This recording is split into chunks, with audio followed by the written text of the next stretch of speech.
Primera Estación, el podcast de estacionpacífico.com con Miguel Ángel Vargas. Es traído a ustedes por La Marina, va con tu estilo, Cervecería de Colima, nos gusta mucho ser de aquí, y Kiosco, celebremos lo nuestro. Noticias, entrevistas, análisis, opinión, todo lo que necesitas saber para comenzar tu día en Colima. Primera Estación, el podcast de estacionpacífico.com con Miguel Ángel Vargas. Comenzamos. 7 de la mañana con 1 minuto, 22 grados centígrados. Muy buenos días, les saluda Miguel Ángel Vargas, transmitiendo desde la cabina de Super 98.9 en la tierra favorita del sol, aquí en Colima capital. Sol que se ha dejado ver de nuevo después de varios días, casi una semana nublados en esta zona del estado. Comenzamos Informe 24, una producción de estacionpacífico.com para Grupo Audiorama Comunicaciones. Hoy ya es jueves, es 3 de septiembre de 2020 y saludamos a quienes nos escuchan en toda la zona metropolitana de la capital colimense a través del 98.9, también a quienes lo hacen allá en Tecomán y alrededores a través de Max 105.3. Obviamente también les damos la bienvenida, sí, ¿verdad? Sí, les damos la bienvenida a quienes se comienzan a incorporar a la transmisión de este programa vía Facebook, en el Facebook Live que iniciamos en la cuenta en esta red social de Estación Pacífico, facebook.com/espacífico. Les agradezco esta mañana su compañía, que con ella nos reiteren su preferencia, y nosotros intentaremos el día de hoy, como todos los días, corresponderles con un trabajo periodístico serio y con mucha información útil para todos ustedes. ¿De qué vamos a platicar en el programa de hoy? ¿Qué temas hay en el menú, por así decirlo, de su desayuno informativo? Bueno, como todos los días vamos a actualizar las cifras de COVID, ya saben, en lo local, en lo nacional, platicar un poquito de las tendencias, de los nuevos casos, de las defunciones que se dieron, también en lo nacional, ¿no? De cómo se ven las gráficas, esto que venimos haciendo todos los días, porque es un tema relevante, no porque nos aburramos de él o porque ya lo que sea que sintamos respecto a este tema no le resta relevancia. Asimismo, les vamos a platicar de un proyecto que se anunció el día de ayer.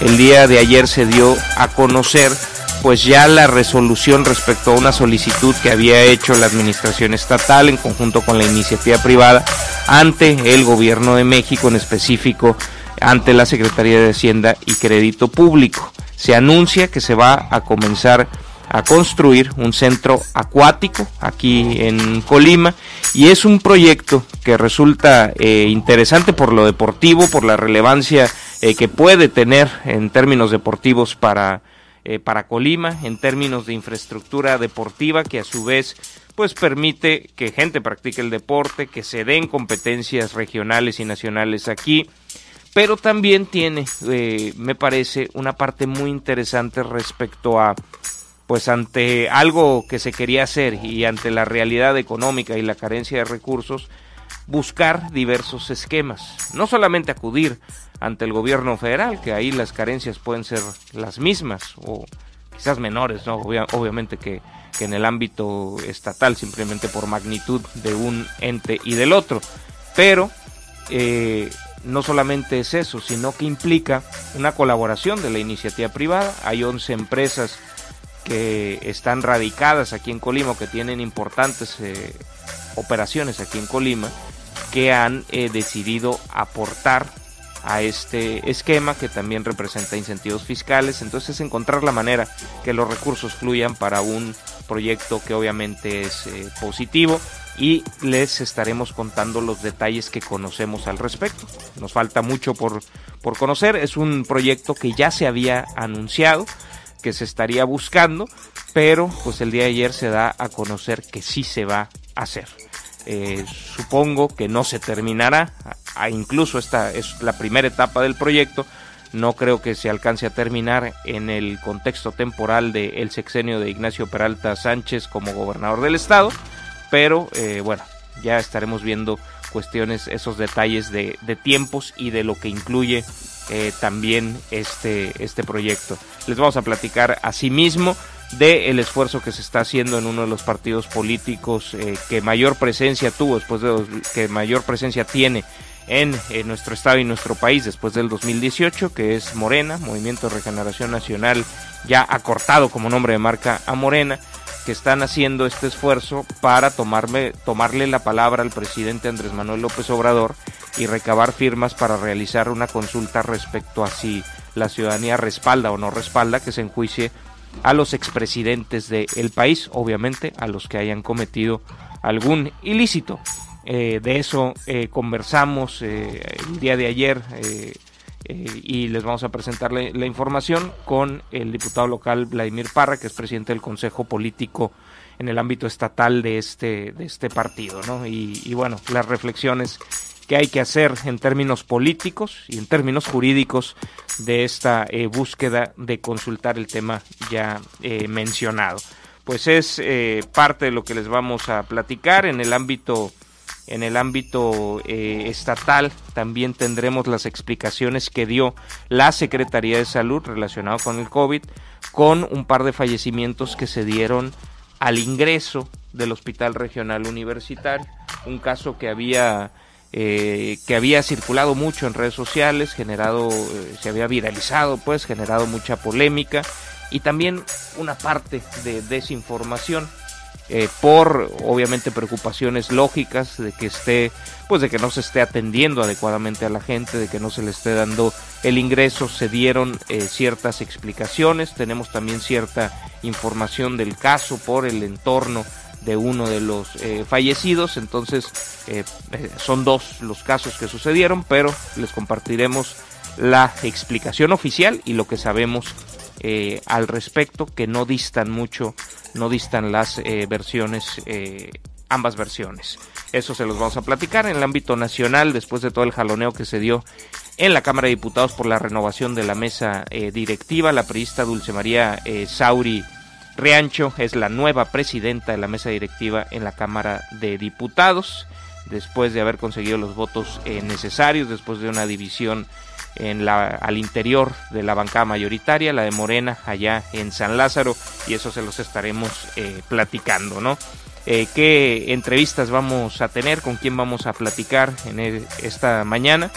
Bueno, platicaremos por un lado a las 8, por ahí de las 8 de la mañana, con Oriana Gaitán.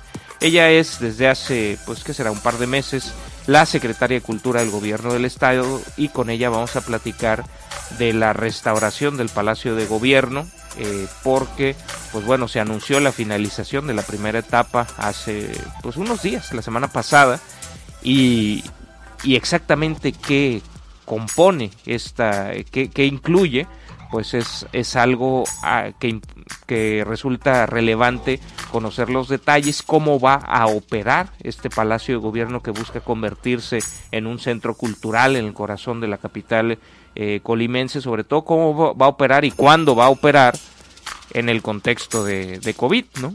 Porque hay salas, hay auditorios, hay espacios para actividades que quizás en este momento pues no son posibles por las indicaciones de la autoridad sanitaria.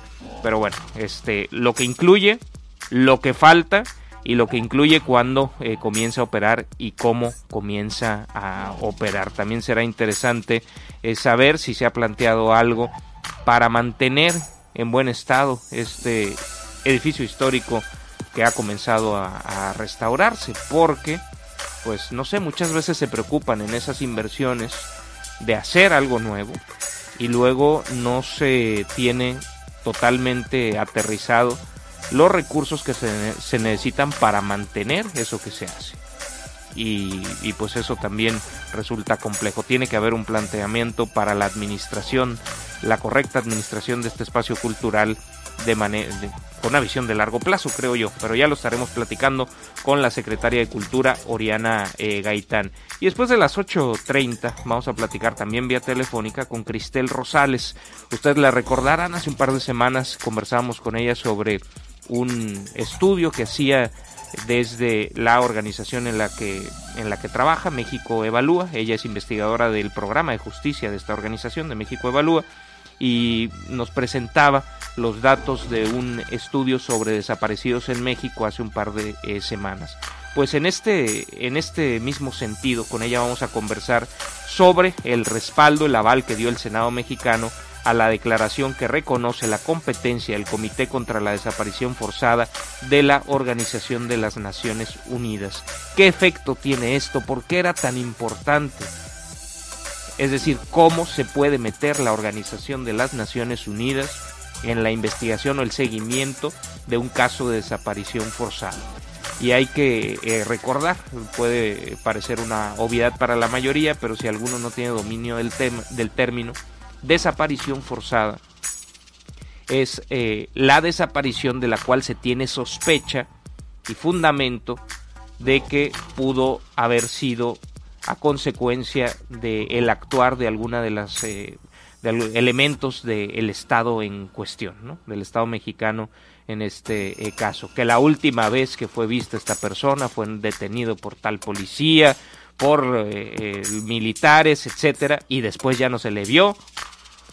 En ese tipo de casos, por la desconfianza implícita que hay hacia el Estado que pudo haber sido el culpable de desaparecer a una persona, es importante entender los mecanismos para desde fuera poder intervenir, desde fuera de la propia estructura del Estado mexicano, y cuáles eran las preocupaciones, los candados en términos de soberanía, ¿no? Que también podrían tenerse, y bueno, en términos prácticos, cómo funciona esta posible intervención de la Organización de las Naciones Unidas en casos de desaparición forzada en nuestro país.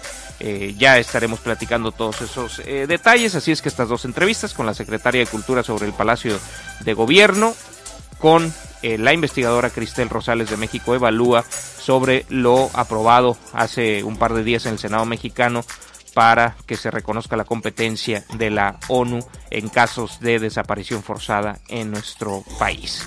Esto es lo que vamos a platicar, más los temas que ustedes pongan sobre la mesa. Les recuerdo las vías para hacerlo, obviamente los comentarios en la transmisión de Facebook, pero también el WhatsApp, el 312-171-0598. Está cargado ya el celular, estamos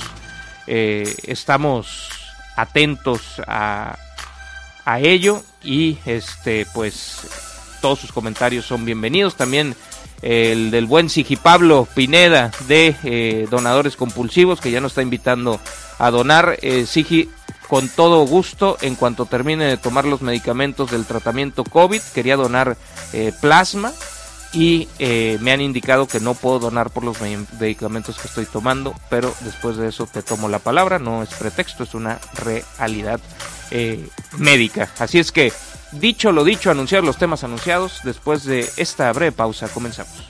Efectivo cuando quieras en La Marina. Ahora puedes disponer de efectivo con tu línea de crédito La Marina. Acude a tu sucursal y te decimos cómo. Consulta condiciones en tienda. La Marina va con tu estilo. Gracias por continuar con nosotros. Como les había dicho, quería tomarme unos minutos para platicar de un proyecto que a mí me hace ilusión que se vaya a realizar en el estado de Colima, y que se había anunciado que se estaba buscando que pudiera hacerse, pero el día de ayer se dio a conocer pues que ya hay una aprobación, un visto bueno para que se pueda dar el banderazo de salida y este proyecto comience a convertirse en una realidad. Para no presentar como una nota informativa algo que es un boletín de prensa de una institución pública, pues comienzo, dado que esa es la información que tenemos, un comunicado de prensa del gobierno del estado emitido la tarde-noche de ayer, pues se los leo íntegro y después platicamos al respecto. Dice: gobernador anuncia construcción de centro acuático de Occidente. Es uno de los proyectos autorizados a través del estímulo fiscal del deporte de alto rendimiento. La inversión de más de 67 millones de pesos es una aportación del sector empresarial. Comienza el comunicado. El gobernador José Ignacio Peralta anunció que en Colima se construirá el Centro Acuático de Occidente a través del estímulo fiscal del deporte de alto rendimiento, EFIDeporte, así se llama este estímulo fiscal, que será un centro de actividades acuáticas de alto nivel en el occidente del país para generar deportistas de excelencia para representaciones nacionales e internacionales de natación, nado sincronizado, y polo acuático. En rueda de prensa virtual, el mandatario estatal explicó que esta será una infraestructura que estará en Colima, pero será para todo México y para el deporte acuático en general, porque hay muchas disciplinas. Dijo que esta alberca será la más rápida y en donde se registrarán las mejores marcas de el país. El gobernador detalló que Fideporte es un estímulo fiscal que está en la ley del impuesto sobre la renta y que otorga la Secretaría de Hacienda y Crédito Público a través del Servicio de Administración Tributaria para que contribuyentes, ya sean personas físicas o morales, aporten recursos a proyectos de inversión en infraestructura, instalaciones deportivas o programas para la formación de deportistas de alto rendimiento. El gobernador dijo que este proyecto se concibió desde hace más de un año, en abril se presentó y el pasado 26 de agosto la Secretaría de Hacienda anunció el resultado positivo. El Centro Acuático de Occidente tendrá una inversión de 67.722.119 pesos en su primera etapa, que se genera gracias a la generosa aportación de 11 empresas, las cuales en su mayoría son colimenses, con domicilios fiscales en la entidad o que tienen una importante operación en Colima. Las empresas aportantes son Administración Portuaria Integral de Manzanillo, una empresa pública, donde tiene, la mayor participación es de el gobierno de México, es una empresa pública.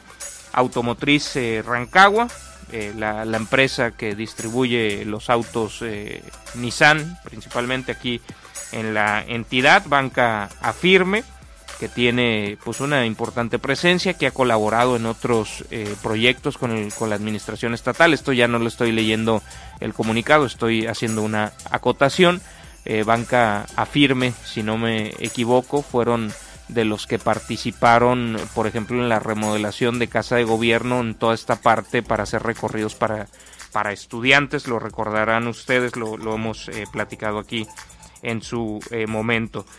Banca Afirme, Bodesa también, ¿no? El corporativo de la tienda departamental La Marina, el bodegón y demás. También Embotelladora de Colima, Coca-Cola aquí en Colima, Marindustrias, ¿no? Que hace atún tuni allá desde el puerto de Manzanillo para todo el país y más allá. Ocupa Holding, Cetrac, Superkiosco evidentemente no requiere presentación, ¿no? SSA México Holdings y una empresa portuaria, y Seguritech privada. Esta empresa creo que es la que a la que se le tocó pues la asignación del C5I, si no me equivoco. Entiendo que esta es la empresa. La directora general, continuó el comunicado del Instituto Colimense del Deporte, del INCODE, Siria Salazar, dijo que este centro acuático será un legado tangible para los colimenses y el deporte mexicano, y que su concreción es el resultado de la visión de largo plazo para el deporte en el gobierno de José Ignacio Peralta Sánchez y la decidida convicción de los empresarios para crear ecosistemas saludables y deportivos en el estado. Por su parte, el titular de la Secretaría de Infraestructura y Desarrollo Urbano, José Jesús Sánchez Romo, indicó que en la primera etapa se va a realizar la alberca olímpica de última generación con muros móviles, pero que el proyecto completo incluye también la fosa de clavados. A nombre de la iniciativa privada, la representante de SSA México Holdings, Ana María Camacho, manifestó la satisfacción de participar en este proyecto del Centro Acuático de Occidente, el cual será la mejor instalación de infraestructura de alto rendimiento en nuestro país. En esta videoconferencia participaron representantes de las empresas aportantes, diputadas y diputados locales, así como funcionarios de la administración estatal que participaron en el proyecto. 67 millones de pesos es lo que va a incluir la primera etapa y es la alberca olímpica. Hasta ahí el comunicado. Permítanme tomarme un par de minutos más para decirles lo que pienso, lo que yo destacaría de esto. Por un lado, claro que falta infraestructura deportiva en el estado, faltan canchas por todos lados, espacios para correr, aparatos para hacer ejercicios. Mucho se puede hacer en espacios públicos que tengan usos diversos, ¿no? En parques, en caminos, muchas cosas se pueden hacer, pero también falta obviamente infraestructura para el deporte de alto rendimiento, y la alberca que hay en la Unidad Deportiva Morelos, que entiendo que ahí será donde esto se realice. Si entiendo bien el proyecto, habrá que corroborar que así esto sea. El comunicado como tal no habla de esto, pero cuando se comenzó a hablar de esto, que no fue en abril cuando se presentó el proyecto a la Secretaría de Hacienda, fue mucho antes. Todavía no habíamos salido y vuelto a la radio y estábamos platicando con Siria Salazar de esto, así es que fue antes de junio del año pasado, donde ya había claridad de que se estaba haciendo un proyecto con este mismo planteamiento. Ya se había pensado que se estaba buscando un esquema con la participación de la iniciativa privada, y algunos de ustedes recordarán que aquí lo platicamos pues hace más de un año, ¿no? Y en aquel momento, si lo recuerdo bien, nos explicaron que sería en la Unidad Deportiva Morelos, aquí en la capital colimense, que es pues como el centro en términos deportivos más importante del estado, ¿no? Ahí están muchas instalaciones deportivas, una pista de atletismo que está muy bien, que tiene por ahí un defectito en la curva, como ¿qué será? ¿Dónde empieza? Como a la mitad, como en los 200 metros, como empezando los 200 metros en la curva oriente. Tiene ahí en el carril 8, tiene, pues no un hoyo, pero como que le pusieron ahí un parche. Pero bueno, tiene una pista de atletismo de muy buen nivel, tiene un campo de fútbol de muy buen nivel, tiene canchas para voleibol de playa, tiene canchas, instalaciones para balonmano, tiene un par de canchas de tenis, una de ellas está bastante bien, y tiene una alberca que tiene pues un nivel decente, pero se ve que tiene ya sus añitos, ¿no? Que le hacía falta pues un poquito más que una manita de gato. No va a llegar una manita de gato, sino llega un proyecto denominado el Centro Acuático de Occidente, y yo destacaría que hay una visión de no quedarse sentados ante la falta de recursos y buscar esquemas para encontrar que los proyectos se hagan. Y aquí se encontró un esquema que se llama EFIDeporte, que es un estímulo fiscal, es decir, esta lana sí es una aportación generosa, pero de estas empresas, a las cuales también supongo que todo lo que pagan ahí no lo pagan en impuestos sobre la renta. No sé si todo o cuánto o cuáles son los esquemas de deducción, pero entiendo que si nos están diciendo que es un estímulo fiscal contemplado en la ley del impuesto sobre la renta, pues entiendo que estamos hablando de deducciones. Es decir, a las empresas fiscalmente les conviene o tendrán alguna ventaja, pues, es decir, los 67 millones de pesos que están dando, seguramente no todos representan un gasto adicional, sino alguna parte será deducible. Entonces yo destacaría buscar esquemas, buscar la participación de la iniciativa privada, y pues al final se da un trabajo que involucra a distintos órdenes de gobierno que tienen distintos colores partidistas, y qué bueno que se haga. ¿Qué preocupaciones hay? Pues el momento del sexenio en el que esto se da. Es complejo que ante el cierre de un sexenio, yo no creo que alcance, pues, o sea, por más que empezaran a la de ya, me parece, no sé si esto requiera licitaciones y demás, al ser recursos de la iniciativa privada, no sé cómo se maneje esto. Pero bueno, todo el proceso para quién va a ser la construcción, en qué momento, veo los tiempos complicados para que se concluyera en este sexenio, y siempre los proyectos de final de sexenio tienen una complejidad, ¿no? Que se desarrollen pues como si fuera no es lo mismo pues que si fuera a la mitad del sexenio, con una visión de que se va a terminar en este momento. Entonces tal vez implicará que se le pongan candados para que esto pueda hacerse bien, independientemente de quién ocupe aquella casona en Calzada Galván. Eso por un lado. Luego, por otro, me parece que habría que empezar a imaginar más cosas para estos espacios deportivos en este centro importante que es la Unidad Deportiva Morelos. ¿Qué otras cosas hay que mejorar? Se hicieron inversiones en años pasados, no exentas de su polémica, pero se han mejorado las instalaciones que ahí suceden. ¿Y qué más se requiere para aprovecharlas al máximo? Y ahí nos lleva a hablar de pues cuestiones deportivas, en cuanto a entrenadores, en cuanto a recursos para los propios deportistas. ¿De qué sirve que tengamos las mejores instalaciones si aquí no hubiera los mejores maestros o maestros a ese nivel? Y tenemos que empezar a tener los maestros y luego a buscar lo necesario para que más jóvenes, más niñas, niños y jóvenes comiencen a practicar estos deportes, ¿no? Va a haber también una fosa de clavados, supongo que desde el principio pues al menos dejarán la que está como está, ¿no? O no sé. Tenemos los maestros de clavados adecuados, lo digo desde la ignorancia, no lo sé, pero habría que buscar pues mecanismos para que lo deportivo acompañe a esta instalación que se ha presentado como de primer nivel, ¿no? A nivel nacional. Y bueno, ya estaremos atentos a ello. En el propio comunicado que les leí dan una pista de lo que es posible, porque este propio estímulo se puede utilizar también para programas, como decía, déjense los vuelvo a leer, se puede utilizar no solamente para infraestructura, sino que puede utilizarse para, decía, programas deportivos, ¿no? O algo así. No encuentro la explicación que daba de qué es lo EFIDeporte, pero entiendo que también se puede hacer para, dice, inversión en infraestructura, instalaciones deportivas o programas para la formación de deportistas de alto rendimiento. No sé si es el estímulo que se creó, recordarán en los tiempos de Vicente Fox, creo que se llamaba CIMA, este planteamiento donde empresas privadas de alguna manera becaban a deportistas de alto rendimiento. No sé si era a través del mismo estímulo, ¿no?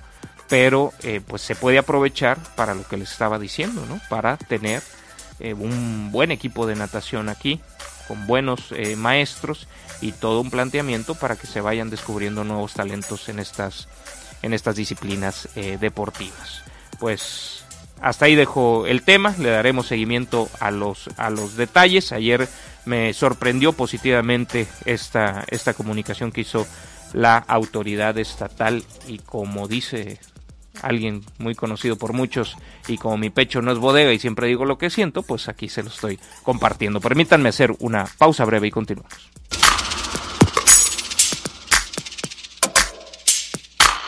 Platiquemos sobre la pandemia del COVID-19, qué temas hay que actualizar al respecto. Bueno, comenzaría diciéndoles los datos en el ámbito nacional, ¿no? Presentados el día de ayer por el Gobierno de México, por ahí de las 19 horas del día de ayer. Se anunciaron 4.921 nuevos casos y 575 nuevos decesos. Con estos casos registrados en las últimas 24 horas se han acumulado ya a lo largo de la pandemia 610.957 casos, de los cuales el 6%, más de 40.000, se encuentran activos. Con estas 575 defunciones, pues representa un incremento de 0.9% del total de defunciones que había, y con estas se suman ya 65.816 defunciones. Adicionalmente a estos 610.000 casos, hay otros 81.775 casos considerados como sospechosos, que se está a la espera de un resultado de prueba de laboratorio para saber si son positivos o son descartados. Podemos ver en los últimos 15 días la tendencia pues de estabilización, y hay cierta preocupación de que hubiera un repunte de los casos a nivel nacional. Lo pueden ver la gente que nos sigue en Facebook en la gráfica. Al menos la caída, el inicio de la tendencia de caída, pues parece haberse frenado y estarse dando un proceso al menos de estabilización en el crecimiento de la pandemia en el ámbito nacional. Para el ámbito local, que hay que actualizar, bueno, la autoridad sanitaria estatal, la Secretaría de Salud y Bienestar Social del Gobierno del Estado de Colima, ayer por la noche reportó 58 nuevos casos confirmados de COVID-19 y una nueva defunción. Con esto se da un total de 3.792 casos positivos acumulados, y hemos acumulado también a lo largo de la pandemia 453 decesos en la entidad. La nueva defunción fue de un paciente mayor de 65 años de edad, mujer originaria de Manzanillo. Sobre los nuevos contagios, la dependencia estatal detalló que de estos 58, 23 fueron mujeres de entre 15 y hasta más de 65 años de edad. De estas 23, 17 están en tratamiento ambulatorio y 6 fueron hospitalizadas grave. Además, hay 35 hombres mayores de 20 años que dieron positivo al virus SARS-CoV-2, es decir, 23 de los nuevos casos son mujeres y 35 de los 58 nuevos casos son hombres. De estos 35 hombres, 32 están en tratamiento ambulatorio y 3 se sumaron pues a las estadísticas de los que están hospitalizados. Están considerados como pacientes graves. De acuerdo con este reporte, 17 casos se presentaron en pacientes de Colima, de los nuevos casos, 16 en Manzanillo, 14 en Villa de Álvarez, 7 en Tecomán, 3 en Cuauhtémoc y 1 en Comala. Así es que otra vez Colima capital vuelve a ser el municipio que suma más casos en un día.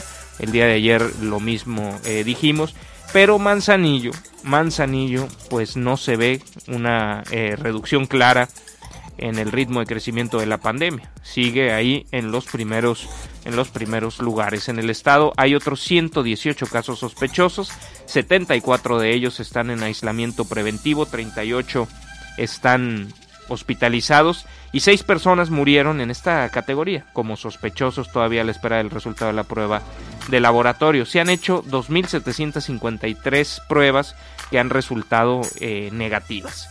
Y bueno, eso es lo que habría que decir. Revisando también la parte de casos activos, tenemos en el estado 579 casos activos. Este dato a mí también me parece relevante y ahorita estoy pensando mientras hablo que hubo momentos en que superamos la barrera de los 700 casos activos. Ahorita tenemos otra vez abajo de 600. Pudiera darnos una indicación que ya ha pasado lo peor.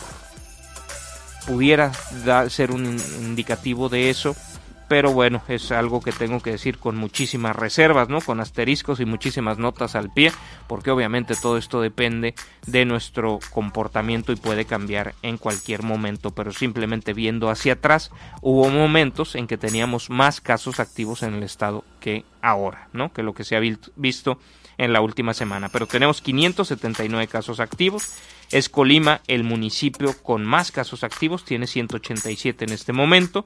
Le sigue Manzanillo y ya no Villa de Álvarez. Manzanillo con 145, Villa de Álvarez con 144. Así es que el tema de que en Manzanillo haya bajado, me parece que tenemos que revisarlos. Nos vamos a dar a la tarea de volver a graficar Manzanillo para ver si hay un repunte o si simplemente pues ha cambiado el ritmo con el que crece otros municipios y en la comparativa pues empezamos a posicionarlo de manera distinta, pero pues su tendencia es otra, es una tendencia que hay que revisar lo que está sucediendo allá en Manzanillo. Vamos a graficar por municipio para presentarles a ustedes también esa gráfica de tendencia de nuevos casos por municipio.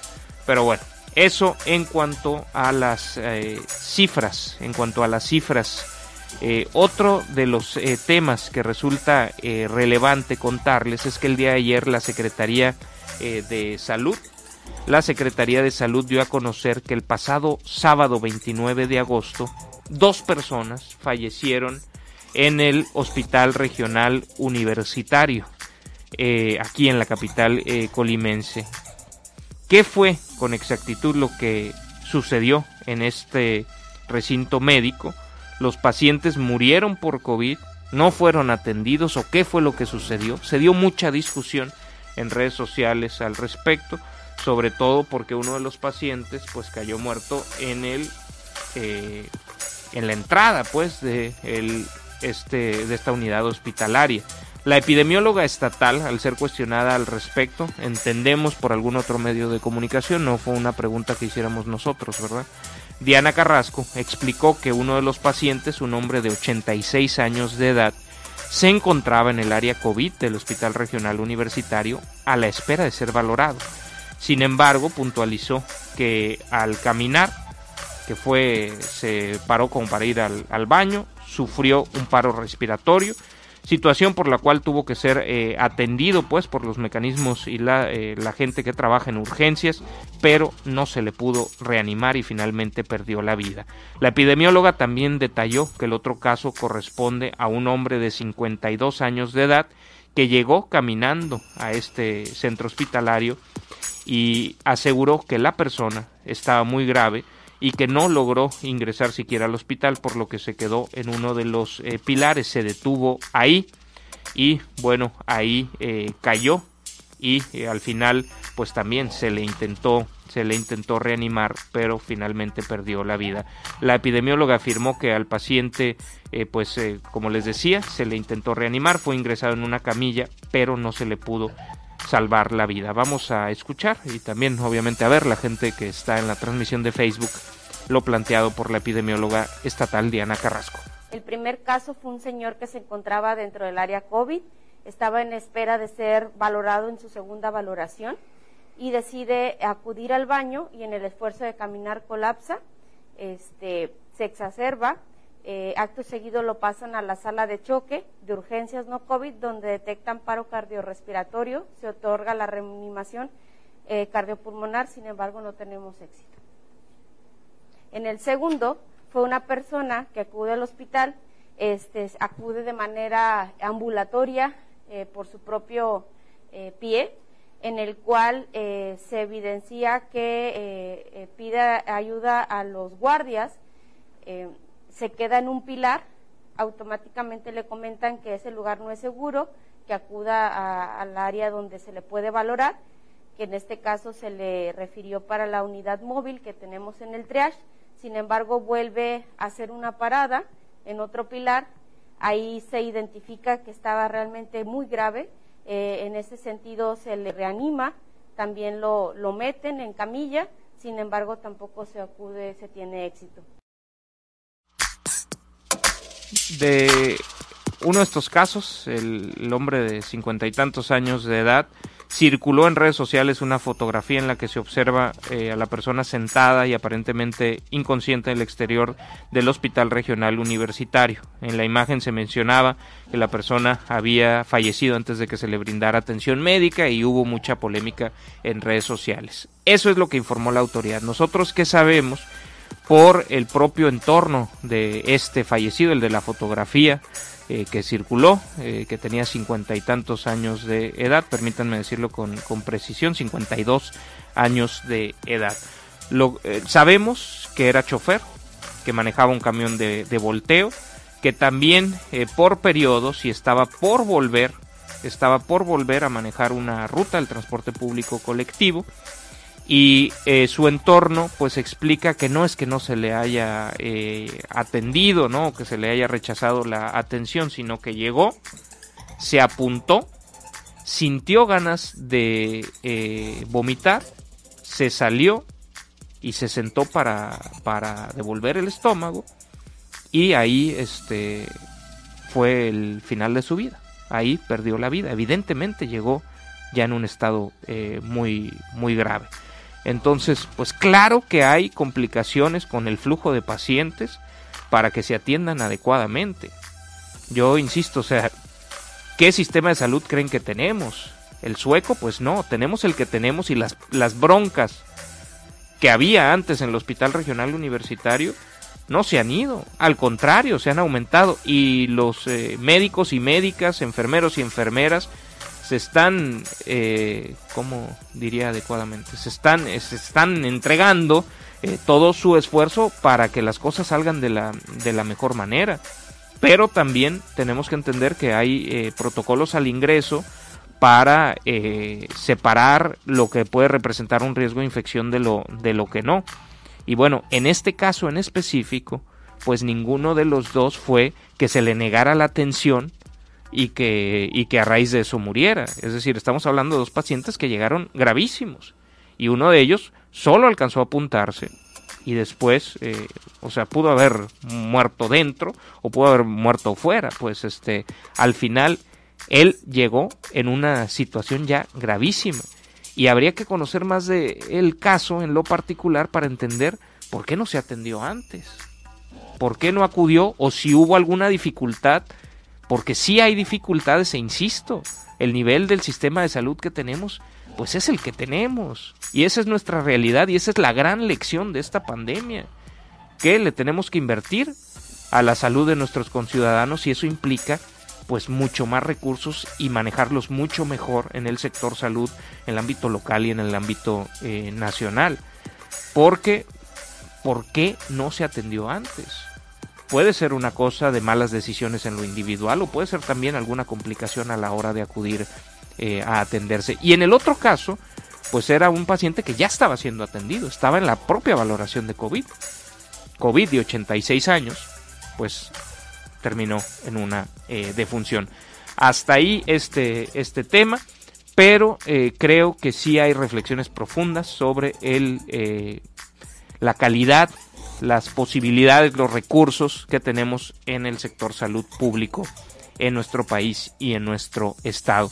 Y luego pensando también en que era chofer, pues también pienso en qué tanto se está cuidando en el transporte público colectivo que no represente pues un foco de infección.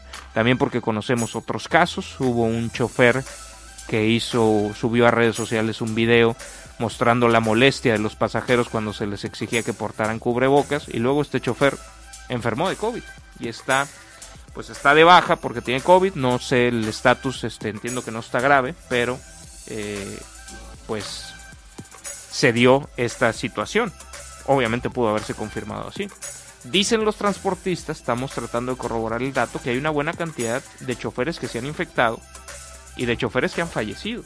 Estamos tratando de corroborar esos datos antes de presentarlos con toda propiedad para todos ustedes, pero creo que sí amerita que hagamos una reflexión de qué está sucediendo en el transporte público colectivo, porque puede ser ese un importante foco de infección. Y bueno, como ha durado tanto la pandemia y ya estamos hartos del tema y cansados y ya nos acostumbramos a la propia preocupación que nos da enfermarnos o que algún ser querido se enferme, pues muchos han relajado las medidas de cuidado. Y si hay autoridades que están diciendo que está ok que abran los gimnasios, y luego los que no creen en ninguna otra autoridad más que los representantes de Diosito aquí en Colima, y están abriendo los templos, pues me parece que ese relajamiento de las medidas sanitarias pues fomenta que la duración de esta pandemia sea incluso mayor. Hasta ahí dejo el tema, permítanme hacer una pausa y continuamos. Información nacional.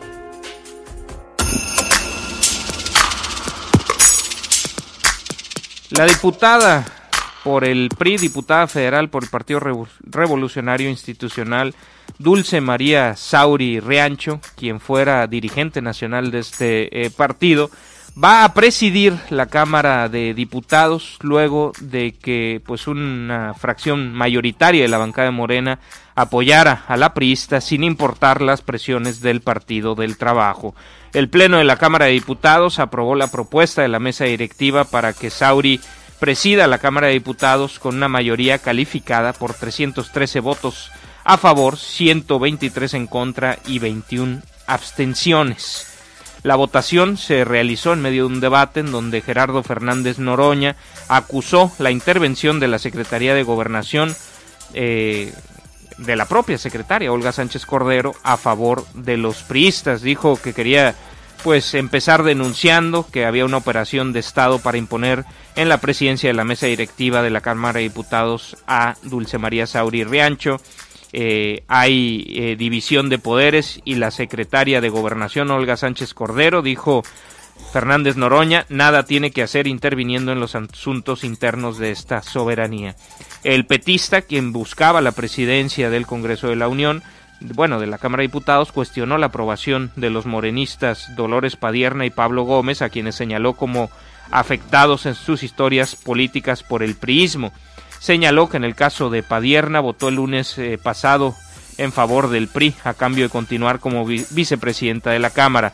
Por su parte, el líder de la bancada de Morena, Mario Delgado, subió a tribuna acompañado de algunos integrantes de su bancada y rechazó las acusaciones de Fernández Noroña sobre la intervención de la secretaria de Gobernación, afirmando que en la administración del presidente Andrés Manuel López Obrador hay respeto por la autonomía del Poder Legislativo y no se torcería la ley para beneficiar a nadie. Sostuvo que la prioridad de Morena y sus aliados es ser la mayoría para continuar pues en los hechos, más allá de quién está en la mesa directiva mandando en San Lázaro. En esta mesa directiva habrá 9 mujeres en los 12 puestos que la conforman y el PT no colocó a ninguno de sus integrantes para el puesto de secretario o secretaria.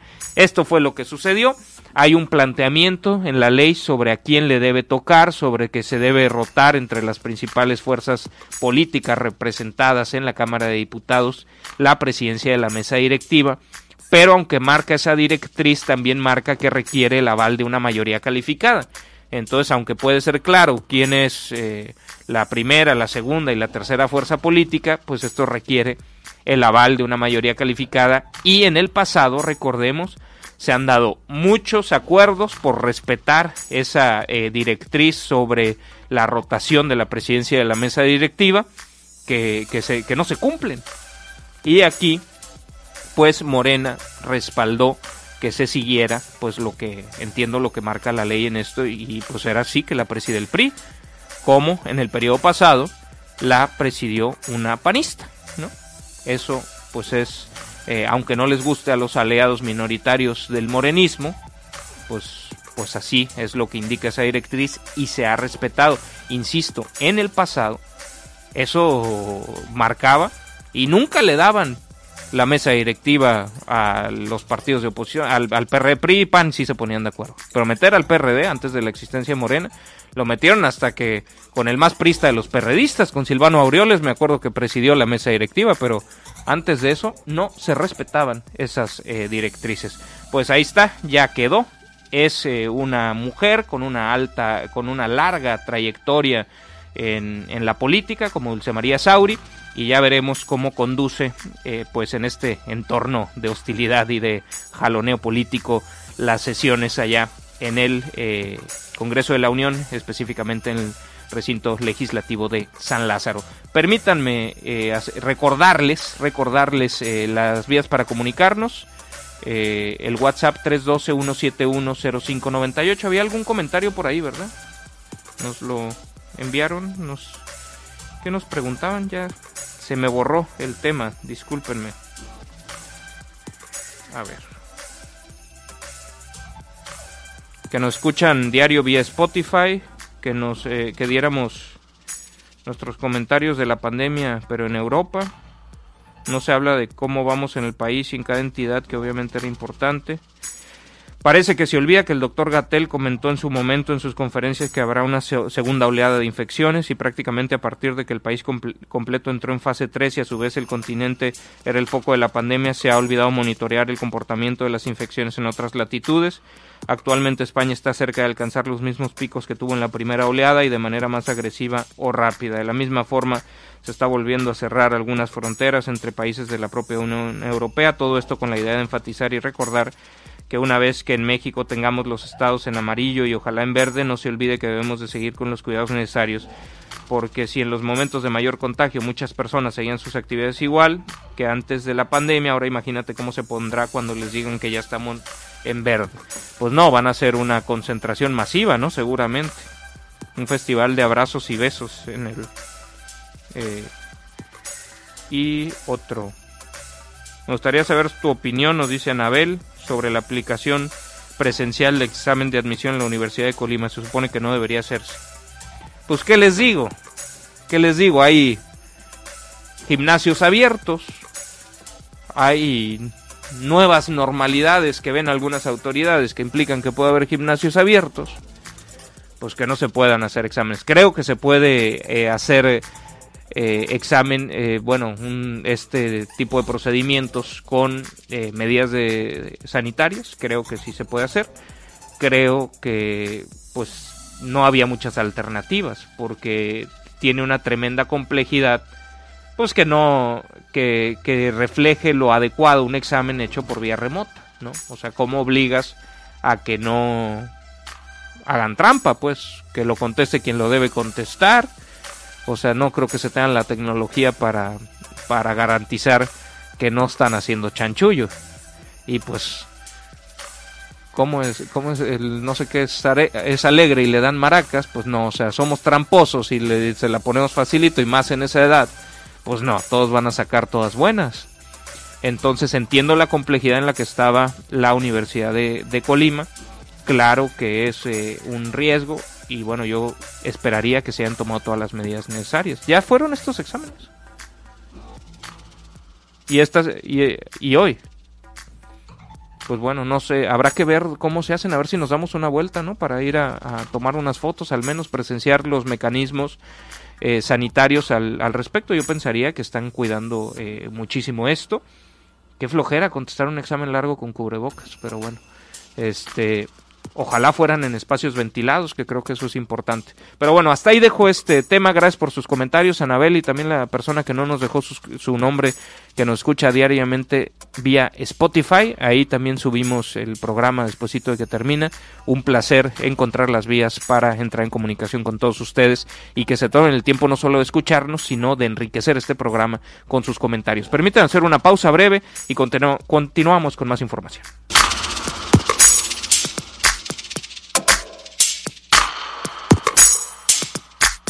Gracias por continuar con nosotros. Les recuerdo el número de WhatsApp 312-171-0598. Se lo repito, 312-171-0598. Cuando son las 8 de la mañana con 3 minutos, saludo a la secretaria de Cultura de la Administración Estatal, Oriana Gaitán. Secretaria, muy buen día. Hola, Miguel Ángel, muy buen día. Un saludo a ti y a todo tu auditorio. Pues antes que otra cosa, antes de pasar al tema que queríamos platicar contigo, que es sobre esta finalización de la primera etapa de las obras de restauración en este edificio tan importante en términos históricos para Colima, que es el Palacio de Gobierno, quisiera preguntarte, pues ya van un par de meses que estás en el cargo de secretaria, no habíamos tenido la oportunidad de conversar, ¿cómo te ha ido pues en el aterrizaje en este puesto? ¿Con qué ideas llegas a la Secretaría de Cultura? Muchas gracias por darme esa oportunidad. Bueno, pues nosotros traemos el proyecto que se llama Cultura en Red, porque bueno, definitivamente en este momento todos los espacios de la Secretaría de Cultura, como sus teatros, los museos, las salas de exposición están cerradas. Entonces, bueno, lo que queremos hacer es llevar la cultura a las familias colimenses y a todas las familias que nos sigan a través de nuestras redes sociales, a través de ese medio. Entonces, bueno, nosotros hicimos, por ejemplo, en el verano, tuvimos cultura, verano en línea, se llamó así, verano en línea, en donde estuvimos ofreciendo diferentes actividades para todos los chiquitines que estaban en casa, para que no se aburrieran y para que tuvieran diferentes actividades como danza, música, papiroflexia, teatro, y dieron clases de guitarra, de piano. De hecho, también tuvimos el apoyo de el maestro Chucho, que da la clase de mujer, bueno, que tiene su compañía de mujer danza, y por ahí también nos apoyó con clases de contemporáneo para mujeres. Entonces, fue todo un éxito este verano en línea, y bueno, de ahí surgieron más ideas, y trabajamos las cápsulas que ahorita tenemos todos los lunes, de lunes a viernes a las 8 de la noche, que se llama Colima y sus artistas, en donde tenemos la oportunidad de escuchar a nuestros artistas colimenses, pero no nada más los que son originarios de Colima, sino los que se han desarrollado y se desarrollan en el estado de Colima. Entonces, bueno, de ahí escuchamos sus experiencias, la forma en la que fueron tocados por el arte, en qué momento les hace clic y quieren ser cantantes, guitarristas, pintores, escultores, etcétera. Entonces son unas capsulitas muy bonitas e interesantes que nos ayudan a conocerlos más, hablando ellos por ellos mismos, ¿no? Tenemos también lo que son los conciertos de música todos los domingos en punto de las 8 de la noche. Estamos empezando hace ya unas 3 semanas los recorridos virtuales por los espacios de la Secretaría de Cultura. porque como no podemos abrirlos todavía, entonces los estamos llevando de manera virtual. Comenzamos con el Centro Estatal de las Artes, Comala, y por ahí ya hicimos cápsulas sobre el Jardín Escultórico Juan Soriano, la Sala José Cuervo, la Sala Ricardo Rocha, mostramos las esculturas de Sebastián, y a partir de ayer comenzamos con el Poliforum Mexiac. Y así vamos a estar visibilizando todos nuestros espacios, llevándolos a todos ustedes, pues para que también tengan la oportunidad y que recuerden cuál es la infraestructura que tiene la Secretaría de Cultura para cuando abramos nuevamente nuestros espacios, pues nos vuelvan a visitar. Secretaria, y mientras te escuchaba, pensaba que esto también puede servir, porque antes de que nos platicaras de los recorridos que han hecho para que la gente pueda visitar, o algunos por primera vez conocer, aunque sea de manera virtual, los espacios culturales que tiene el Estado. Antes de eso te iba a preguntar, pues que al irse todo a Internet, pues se corría el riesgo de descuidar un poco en términos físicos, pues, de mantenimiento, los propios espacios culturales. Me imagino que al hacer estos recorridos, pues hace que los tengan que tener a punto, ¿no? Así es, eso efectivamente nos ayuda a tenerlos de una manera correcta, conservados, y bueno, también nos estamos dando la oportunidad de rehabilitar algunas áreas ahorita que están cerradas, para poderlas abrir al público en su momento y que estén todavía mucho mejor, más presentables. Pero la verdad es que sí, efectivamente, porque ahora sí que una casa que no se usa se deteriora más que una que se usa, efectivamente. Entonces es por eso que nosotros constantemente estamos dándole mantenimiento a esas áreas. De hecho, no hemos descuidado tampoco nuestras áreas verdes. Las áreas verdes siguen con el pasto bien cortadito, porque no podemos dejarlas abandonadas porque el deterioro efectivamente sería mayor. Y por otro lado, mientras te escuchaba, también pensaba en que seguramente parte de los esfuerzos que se están haciendo para buscar que lleguen no solamente los espacios, sino actividades culturales que tengan participación de la propia ciudadanía en este contexto de pandemia, que se eche mano de las tecnologías y de todo lo que se puede hacer de manera virtual. Seguramente muchas de esas cosas llegaron para quedarse, ¿no? Independientemente de que superemos el tema de la pandemia. Es correcto. De hecho, hemos estado pensando en hacer una biblioteca virtual en donde recopilemos todas las cápsulas, todos los videos, todo el esfuerzo que se está haciendo desde la Secretaría de Cultura para que esto se quede y después podamos utilizarlo para llevarlo, a lo mejor puede ser a las escuelas, volver a visibilizar a nuestros artistas, a lo mejor en algunas otras redes sociales, ofertar los productos de nuestros mismos artistas con otros estados, con otros países.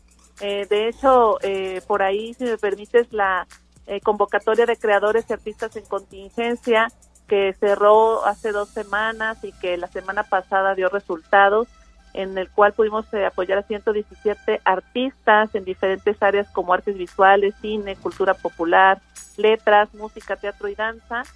Todos estos productos que en su momento los artistas nos van a entregar, nosotros efectivamente los vamos a recibir de manera también virtual, y entonces eso nos va a generar todavía mayor patrimonio digital de nuestros artistas, el cual podemos presumir hacia afuera, ¿no? Y podremos empezar a exportar el arte de Colima.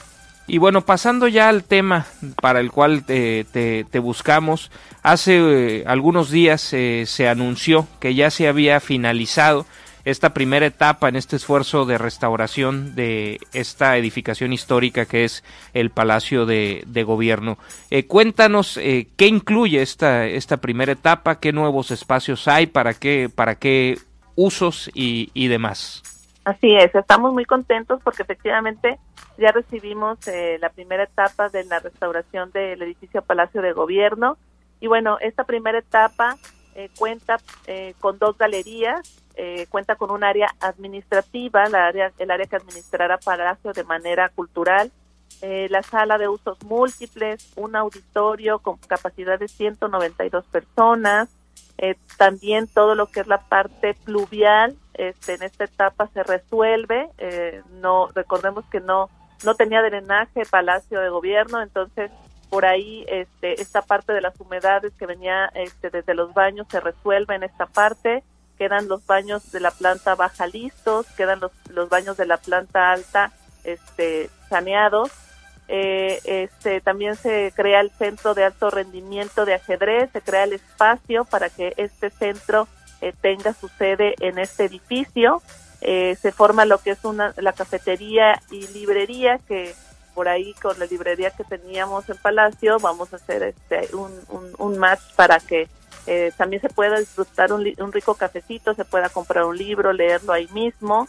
Y bueno, también se crea el Museo de Sitio, que es el museo que contará la historia de Palacio y también esta transformación de la restauración del mismo. Entonces, tenemos también los dos patios, el patio 2 conocido por todos, que está en la parte posterior de Palacio, que se bautiza como Patio Colimote, porque se genera ahí un jardín al estilo de las casonas de Colima, y el Patio del Arte, que es el tercer patio que se descubre, que hace mucho tiempo existía, pero por cuestiones de oficinas se tapó, y bueno, ahora ya queda descubierto y tenemos ya el tercer patio en Palacio.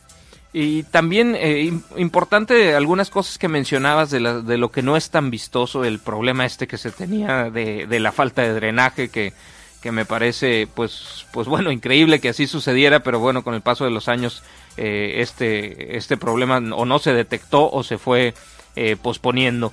Pero además de ello, también entiendo había incluso algunos problemas estructurales, ¿no? En esta edificación, además de otros también poco visibles, como pues, un desorden en las instalaciones eléctricas, sí, un desorden en el techo, que había un montón de antenas y un montón de cosas que no tenía que haber ahí, que ponían también en riesgo a la estructura. Muchas cosas tal vez no tan llamativas que se hicieron en esta obra, ¿no?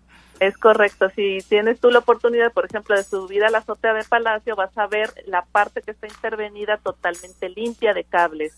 En la parte que todavía falta por intervenir, pues ahí sí efectivamente todavía están algunos cables, pero toda la parte eléctrica viene se concentra desde la primera etapa, y entonces esa parte se resuelve desde ahorita. La parte estructural, efectivamente, se refuerzan las columnas que están reforzadas se encuentran de hecho en el Museo de Sitio, se refuerzan también con una técnica especial para respetar la estructura de Palacio. Entonces, bueno, no sé si por ahí tú recuerdas, pero cuando uno caminaba en el segundo piso de Palacio, uno sentía cómo se movía el edificio. Sí, por desgracia sí lo recuerdo. Así es, eso ya no sucede debido efectivamente a este reforzamiento. Secretaria, y bueno, de todas las instalaciones va a haber hay una especie de auditorio que se habilitó, los patios, el espacio donde se van a hacer, nos decías, exhibiciones, un museo donde se va a hablar de la propia historia del edificio, bueno, una sala.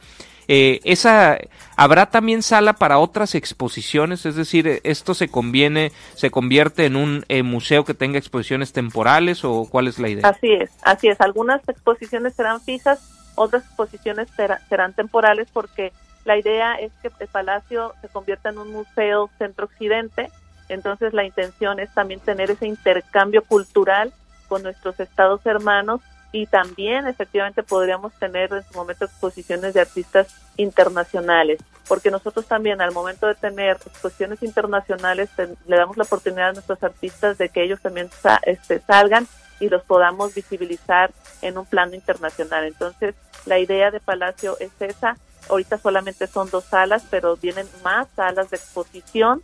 En la siguiente etapa vienen más aulas de uso múltiple, que en su momento se pueden utilizar también para exposiciones o para hacer algunas actividades como talleres, para llevar a cabo algunas pláticas que tengan que ver con la cultura.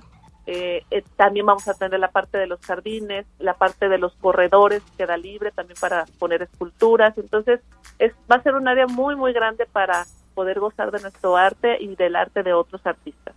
¿La librería continúa siendo una librería de Educal? Así. Sí, la librería continúa siendo una librería de Educal. La intención es que ahora también tengamos el servicio de cafetería en la librería para que se haga, la gente que venga y que compre el libro lo pueda leer ahí y pueda gozar también las instalaciones de Palacio.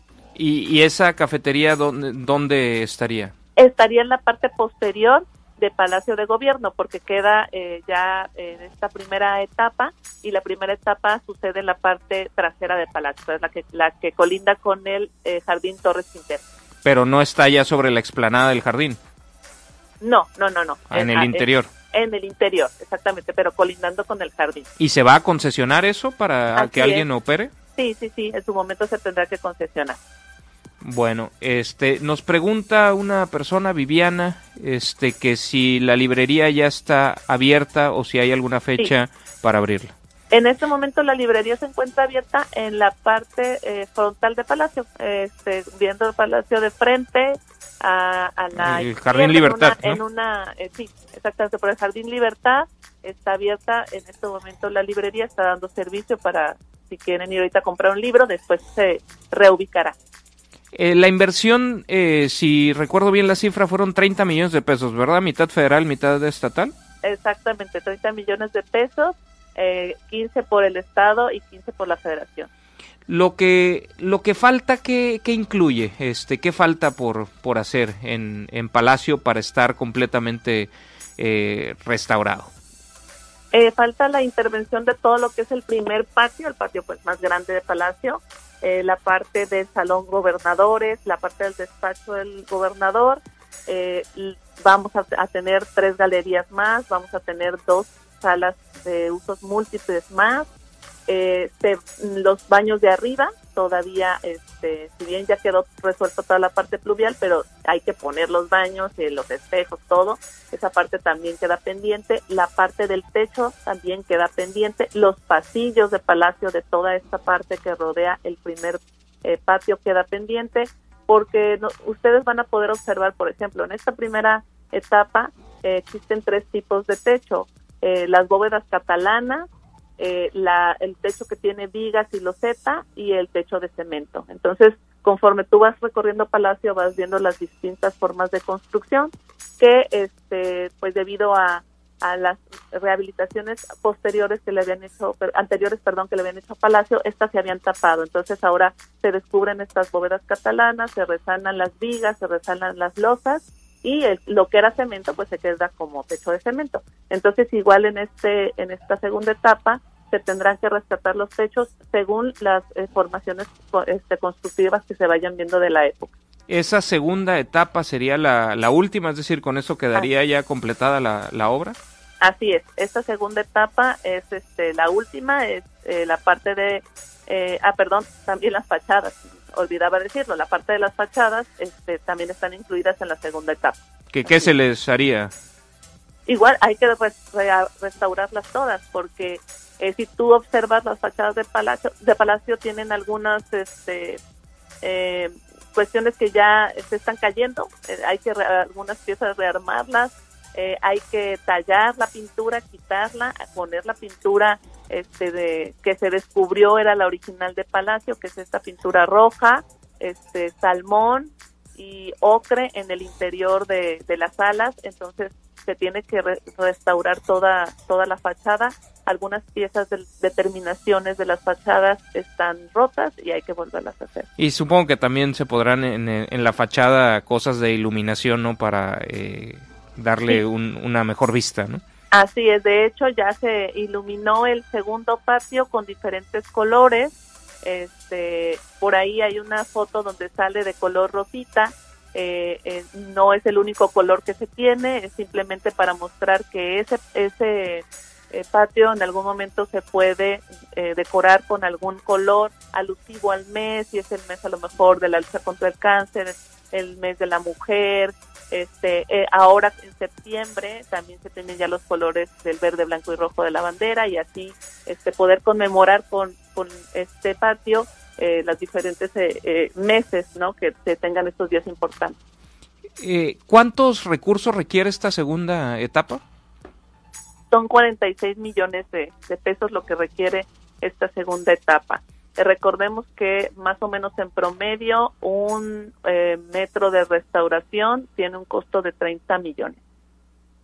¿Un metro? Perdón, 30,000 pesos. Ah, yo dije, caray. 30,000 pesos. 30,000 pesos. ¿Con chapa de oro? ¿Qué? Sí, 30,000 pesos es lo que cuesta más o menos un metro de restauración. 46 millones de pesos. ¿Cuándo se puede comenzar esto, entendiendo las complicaciones que hay con el crédito en términos jurídicos? Mientras la Suprema Corte no se manifieste, entiendo que la Secretaría de Planeación y Finanzas está haciendo lo propio en términos de la licitación para los créditos y demás. ¿Algo se podrá adelantar? ¿Se está adelantando o se está a la espera de que se tenga los recursos provenientes del tan polémico crédito? Así es, no, se está a la espera del recurso, porque efectivamente nosotros no tenemos ya de dónde generar el recurso para terminar Palacio, porque el programa que nos estaba apoyando pues no se termina y no tenemos esa oportunidad de seguir gestionando los recursos para continuar la segunda etapa. Entonces efectivamente tenemos que esperar esta resolución. Pero el proyecto como tal ya se tiene, ¿no? Sí. Ese proyecto ya incluso supongo está pagado, sí, y demás. Desde el principio se generó el proyecto para intervenir todo Palacio de Gobierno, pero efectivamente este dinero se iba a ir gestionando conforme iban pasando los años o el tiempo para ir bajando el recurso, tanto federal como estatal. Pero esto se termina y entonces la única opción que queda es el crédito. Y duda técnica, entendiendo que hay pues pocos especialistas que llevan obras de restauración de edificios históricos, que tenían a uno ya pues de calidad probada, como es el arquitecto Villarroel, ¿cómo pasa esto? Porque supongo que la segunda etapa quieren que la haga él, ¿no? Pero ¿tiene que pasar un proceso licitatorio igual o se puede hacer por asignación directa? Entiendo que se podría hacer por asignación directa porque el recurso sería ya a través del crédito, no es a través de el programa PAISE, y efectivamente son ellos los que vienen haciendo toda la restauración, los que tienen el proyecto completo y los que pues le darían ahora sí que el mismo concepto a Palacio de lo que es la primera etapa. Pues bueno, estaremos atentos a ello. Lo que ya se hizo, ¿cuándo va a estar abierto, entendiendo el contexto sanitario que estamos viviendo? Así es, tendríamos que esperar a que nos den esa luz verde para poder empezar a abrir todas las áreas de la Secretaría de Cultura, pero también nosotros tenemos que trabajar en hacer la museografía de lo que es el Museo de Sitio y de lo que son las dos salas que tenemos ahorita, las dos galerías de exposición, para que estar preparados efectivamente cuando nos den esa luz verde para abrir Palacio. Entonces ahorita lo que nosotros vamos a hacer como Secretaría de Cultura es trabajar en eso, en la museografía, para que la gente cuando pueda acudir, pues vea no nada más el edificio terminado, que está muy bonito, pero que también ya pueda gozar de las exposiciones. ¿Cómo va a funcionar? ¿Quién va a administrar el funcionamiento de este espacio, independientemente de la segunda etapa? Con lo que ya hay, esto pasa a ser un espacio administrado en términos pues del gobierno del estado por la Secretaría de Cultura. ¿Es uno más de los espacios culturales que administra la Secretaría de Cultura? De hecho, en esa etapa estamos todavía. Efectivamente, nosotros no somos los administradores directos de Palacio. ¿Es todavía la Secretaría de Gobierno? Ajá, exactamente, pero nosotros efectivamente, al ser un espacio que ya está decretado con vocación cultural y efectivamente al convertirse en su momento en un museo, nosotros tendremos que entrar a proteger toda esa parte y en eso estamos efectivamente viendo esos trámites para ver en qué momento nosotros vamos a entrar como Secretaría de Cultura. Y bueno, recordemos que también está ahí el Centro de Alto Rendimiento de Ajedrez. ¿Y eso de dónde? Eso no lo había escuchado. ¿Eso de dónde surgió? Supongo que se acercaron a buscar el apoyo del Ejecutivo Estatal o este proyecto estaba contemplado desde el principio. Sí, estaba contemplado desde el principio. Por ahí esto es también un proyecto que se está dando a nivel federal, en el cual se pretende generar ahorita por lo pronto en la primera etapa 6 centros de alto rendimiento de ajedrez. Colima es uno de los espacios elegidos para componer este centro de alto rendimiento. Me parece que terminarían con 8 o 10 más adelante, pero Colima está en la primera etapa. y bueno, por ahí el primero que ya está funcionando, o bueno, por lo menos ya fue inaugurado, porque a lo mejor funcionando ahorita no se puede, pero está cerrado, ya fue inaugurado, está en Los Pinos. Y bueno, buscamos que el segundo, ahora sí que la doctora Cidia Salazar, que es la directora del INCODE, está buscando que ya el segundo sea inaugurado aquí, porque ya tenemos el espacio, pues no sé, en los próximos días. Secretaria, y supongo que hay un trámite administrativo para que ya reciban esto que nos decías, que reciban como tal dentro de los inmuebles que tiene que administrar la Secretaría de Cultura, y quizás también, ya nos dirás, si el personal tiene que pasar de la Secretaría de Gobierno a la Secretaría de Cultura, y pensaría yo, este proyecto que fue planteado, que tenía rato buscando hacerse, luego que con mucha pasión lo comenzó a desarrollar no solo el secretario Sánchez Romo en la parte de la obra, sino quien te antecedió en el cargo, el exsecretario Ramírez Buelvas, pero será importante que alguien esté a cargo con una visión de largo plazo, ¿no? Porque no solamente es inaugurar la obra, sino que opere adecuadamente. ¿Se va a nombrar un administrador como tienen en otros museos, un directora de este espacio? Así es, efectivamente se tendrá que nombrar a una persona con el perfil correcto e idóneo, que tenemos por ahí varios perfiles, efectivamente, que conozcan de arte, que sean críticos de arte, una persona que esté bien preparada, porque la administración de un museo, como lo va a ser Palacio cuando esté totalmente terminado, aparte de que va a ser un imán cultural para nuestro estado y para el municipio de Colima, pues debe de ser administrado y llevado por una persona conocedora del tema. Pues bueno, estaremos atentos a ello. Por lo pronto te agradezco tu tiempo, a ver si luego podemos organizar una visita, ¿no? Para que la gente, aunque esté cerrado, bueno, con todas las medidas sanitarias, al menos que podamos ir a grabar, conocer cómo quedó, para que a su vez la gente pueda verlo más allá de las imágenes que ya ha compartido la propia administración estatal. Pero bueno, ojalá se pueda, lo platicamos, secretaria. Claro que sí, con todo gusto. Te agradezco muchísimo tu tiempo y la información compartida. Muy buen día. Gracias. Oriana Gaitán, secretaria de Cultura de la Administración Estatal. Permítanme hacer una pausa y continuamos. Gracias por continuar con nosotros. El día de hoy, por ahí de las 10 de la mañana, va a haber un encuentro virtual con el rockstar del gobierno federal, con el rockstar del gobierno de México. Ya pasó un poquito la fiebre por él, ¿no? Tenía hasta grupos de admiradores y admiradoras. El doctor Hugo López-Gatell, quien es subsecretario de Prevención y Promoción de la Salud en la Secretaría de Salud del Gobierno de México, que es también el vocero que ha llevado pues todo el tema de la pandemia del COVID-19. No va a hablar de COVID, sino de un tema que surgió a raíz del COVID, que es explorar nuestro estado de salud por nuestra alimentación. Y dijo cosas que no gustaron algunas de las formas, pero que en el fondo, pues que tienen mucho fondo, ¿no? Que tiene que ver con nuestra alimentación. Yo no creo que las empresas que venden alimentos que no son muy saludables sean los culpables, ¿no? Creo pues que también tiene que ver la regulación que se ha aprobado y la que no se ha aprobado, y creo que también tiene que ver con hacia dónde jala la demanda, ¿no? Me parece que hay una cosa en cuanto a educación y en cuanto a hábitos que se debe pensar cómo darle la vuelta.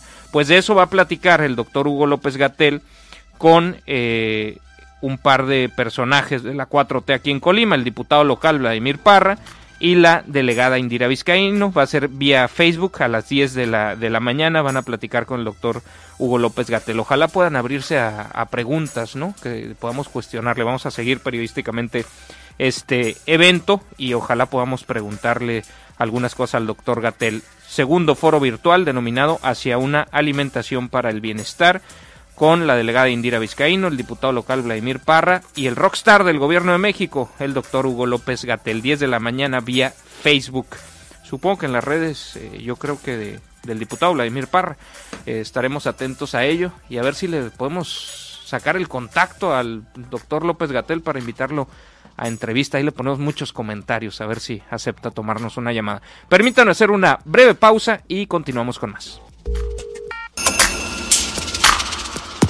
Gracias por continuar con nosotros. El pasado martes, el Senado de la República, por unanimidad, aprobó la declaración formulada por nuestro país que reconoce la competencia del Comité contra la Desaparición Forzada de la Organización de las Naciones Unidas. Lo respaldó con el voto de 107 senadores presentes, a efecto de que este mecanismo internacional pueda recibir y examinar las comunicaciones presentadas por personas que se encuentran bajo su jurisdicción o en nombre de ellas. Para tratar de entender la relevancia de esto, pues la primera vez que en este espacio platicamos de ello fue conversando con una investigadora del Programa de Justicia de México Evalúa sobre un estudio que habían presentado sobre la desaparición en general, no solamente la desaparición forzada, sino la desaparición en general en nuestro país, con la investigadora Cristel Rosales, a quien saludo a través de la línea telefónica. Cristel, muy buen día, gracias por tomarnos la llamada de nuevo. Buen día, Miguel Ángel, un gusto estar aquí con ustedes de nuevo. Ahora entonces, la Organización de las Naciones Unidas, este comité, puede participar con familiares de las víctimas de una manera que antes no podía. Cuéntanos un poquito, porque entiendo que esto estaba planteado desde hace mucho tiempo, que faltaba la valoración del Senado de la República. Cuéntanos bien para entender esta historia y lo que implica. Sí, mira, te platico y a toda la audiencia, esta es una decisión muy importante. Sin embargo, pues es un primer paso y para ello hay que entender un poquito de dónde viene esta aceptación de la competencia de un comité, de un órgano internacional de la ONU que se especializa en investigar desaparición. La ONU realiza un examen a los distintos estados que forman parte de ella. Este examen desprende una serie de recomendaciones y desde el 2013, pues este examen periódico universal había emitido, pues entre las recomendaciones al Estado mexicano, aceptar la competencia del Comité contra la Desaparición Forzada. ¿Qué implica aceptar su competencia? Pues implica principalmente que la ONU pueda hacer una visita a México, al país, y conocer pues de viva voz, de primera fuente, cuál es la situación que enfrenta el país en términos de desapariciones, qué tanto la narrativa o los informes que presenta el Estado son coincidentes con la realidad que ellos observen, y para ello pues seguramente pues se reunirá con diversos familiares, con personas que les acompañan, con organizaciones que acompañan estos casos, pues para conocer ahora sí que todas las voces y ver pues qué es lo que está pasando en el país, ¿no? Ese es un primer punto que en realidad tendríamos que ver ahora más adelante, una visita de este comité. Otro de las implicaciones que tiene aceptar la competencia del comité implica que las personas que hayan sido víctimas de desaparición, en este caso se consideran también como víctimas los propios familiares, y que denuncian una desaparición, y hay que entender, digamos, la desaparición no solo como la no localización de las personas, sino este comité contempla incluso el arresto, la detención, el secuestro o cualquier otra forma de privación de libertad cometida por agentes del Estado. Cuando las familias han agotado las instancias nacionales, y con ello me refiero a que ellos ya denunciaron, a que han llevado todos sus procesos a nivel nacional sin recibir una respuesta, sin tener verdad, sin conocer el paradero de sus familiares, pues entonces ellos pueden solicitar apoyo a este comité, pueden pues en realidad enviarle esta información y solicitar que ellos también apoyen la investigación y que observen qué es lo que está pasando con las propias autoridades. esto abre pues un camino tremendo para todos las familias que están buscando a sus desaparecidos. Apenas hace unos días platicábamos y pues ya decíamos que en este país la cifra de desaparición pues va en aumento. Tan solo al día de ayer pues tenemos más de 74,000 personas desaparecidas o no localizadas, y con esta cifra pues tan desgarradora pues también se observa un fenómeno de fosas clandestinas en donde se han encontrado cuerpos que han sido exhumados.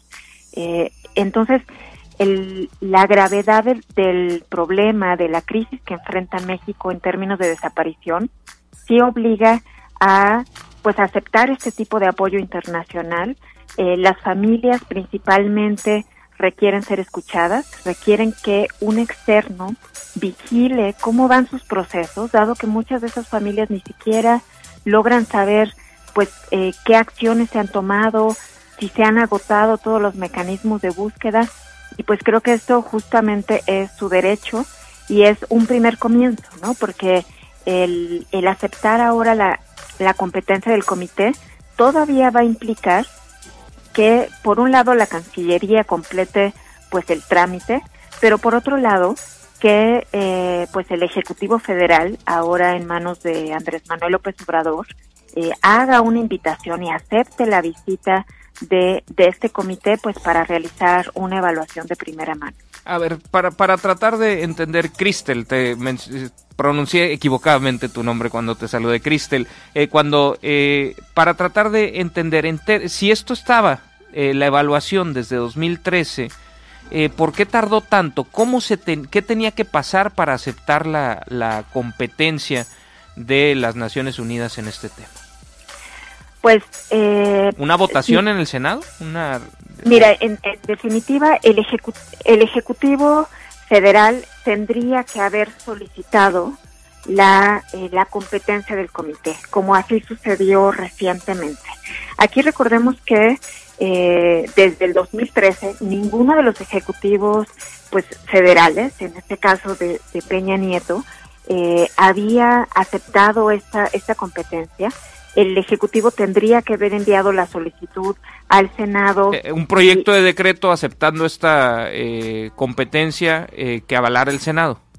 Así es, ¿no? En realidad la ONU pues reconoce la soberanía de cada uno de los estados que forman parte de ella y no puede pues venir a hacer una evaluación, no puede hacer una observación directa si no es pues con la venia del propio estado, ¿no? Entonces esto no había sucedido y aquí sí hay que reconocer que pues prácticamente por más promesas que se tenían de que ya se iba a aceptar la competencia del comité, en realidad esto está sucediendo por un amparo que interpuso una familia, específicamente María Herrera y Juan Carlos Trujillo, por la desaparición pues de sus hijos y de los hermanos respectivamente, y es ahí donde el Poder Judicial, a través de este amparo, pues define que el Ejecutivo Federal ha incumplido con concluir este procedimiento de aceptación de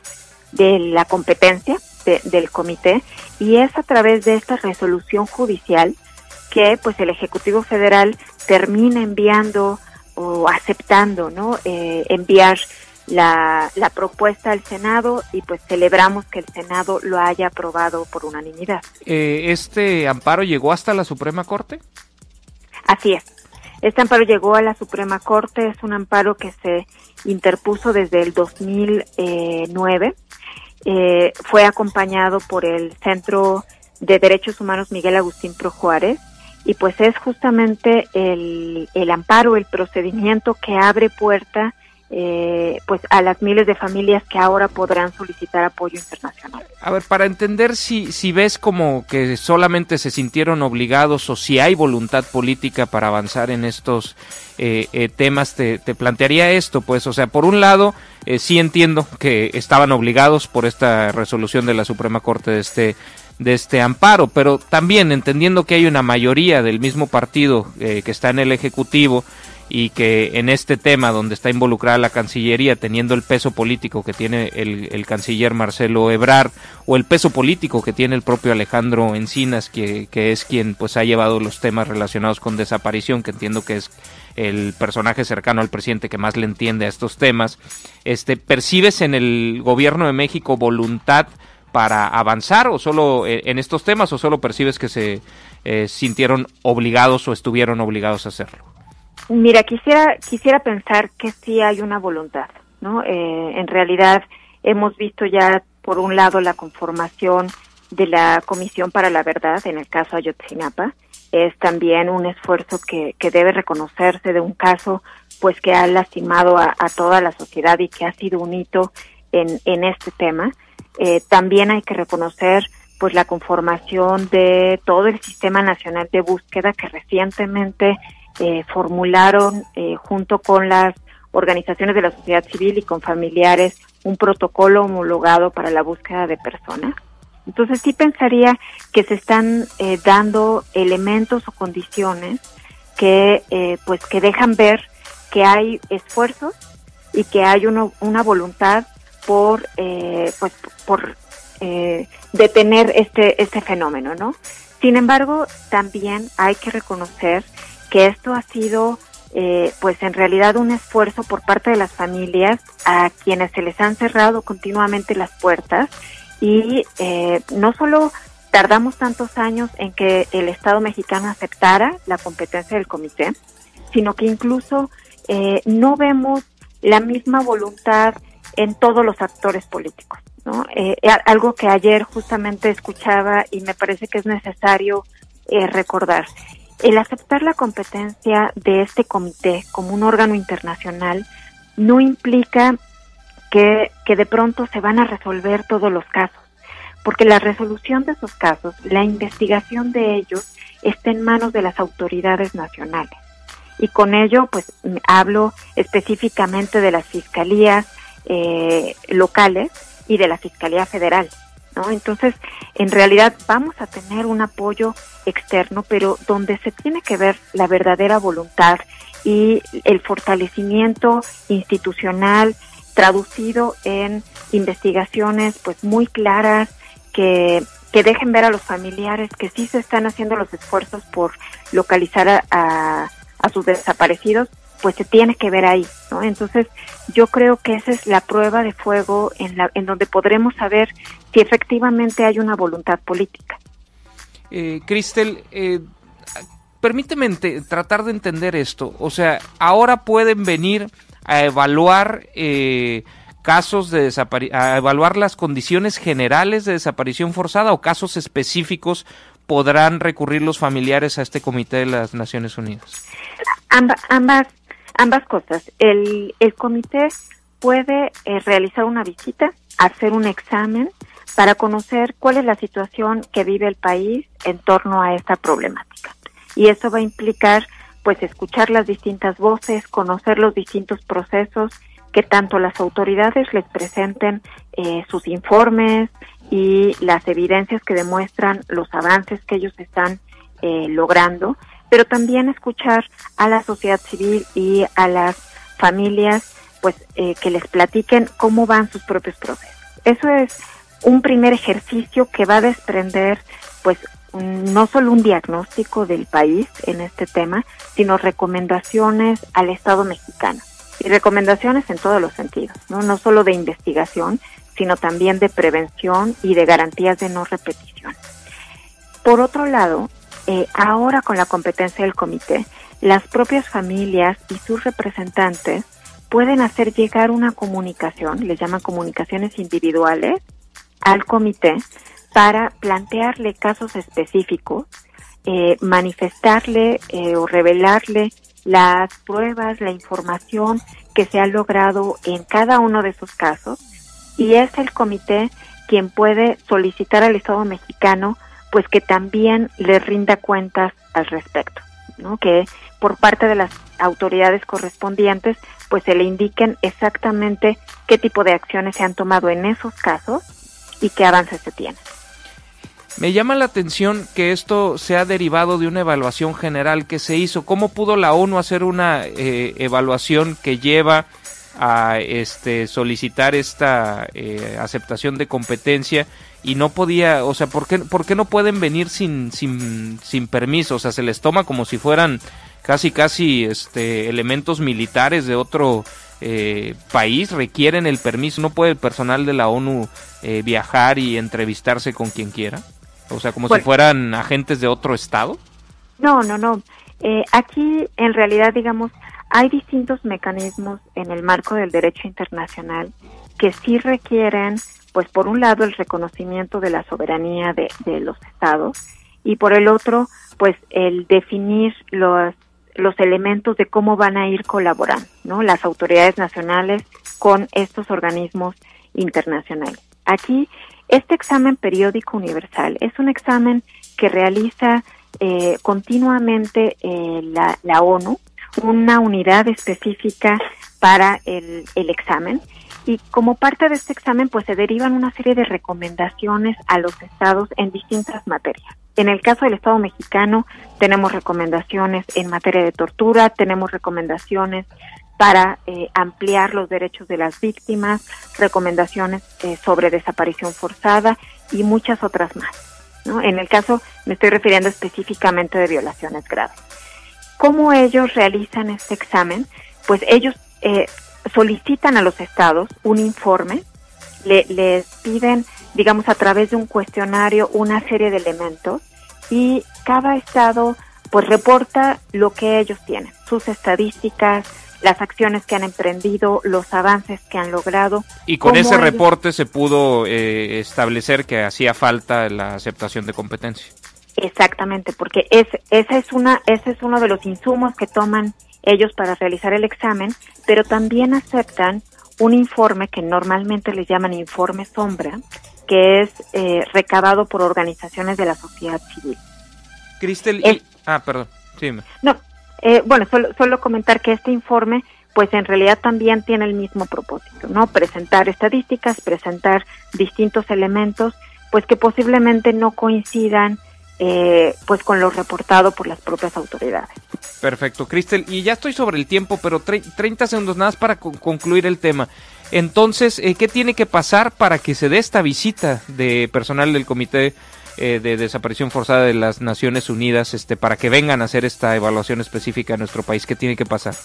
En primer lugar, la Cancillería, la Secretaría de Relaciones Exteriores tiene que concluir el trámite que acaba inició con la presentación del Ejecutivo Federal al Senado para aceptar la competencia del comité, continuó con la aprobación en el Senado, unánime, y ahora ellos tienen que concluir un trámite, digamos, más administrativo de depositarle esa aprobación al órgano correspondiente en la ONU, y en segundo lugar, el Ejecutivo Federal tiene que invitar al comité para venir y aceptar esta visita a fin de realizar un examen específicamente en materia de desaparición. Pues estaremos muy atentos a ello. Te agradezco nuevamente tu tiempo y todo el conocimiento y toda la información y puntos de vista que has compartido con el auditorio. Gracias y muy buenos días. Gusto en saludarles. Cristel Rosales de México Evalúa, con este interesante tema que le estaremos dando seguimiento. Gracias a todos y a todas por habernos acompañado. Desgraciadamente se nos terminó el tiempo. A nombre de todo el equipo que hace posible este programa, yo me despido. Soy Miguel Ángel Vargas y les deseo el excelente jueves que ustedes se merecen. Primera estación, el podcast de estacionpacífico.com con Miguel Ángel Vargas. Es traído a ustedes por La Marina, va con tu estilo, Cervecería de Colima, nos gusta mucho ser de aquí, y Kiosco, celebremos lo nuestro. Presentaron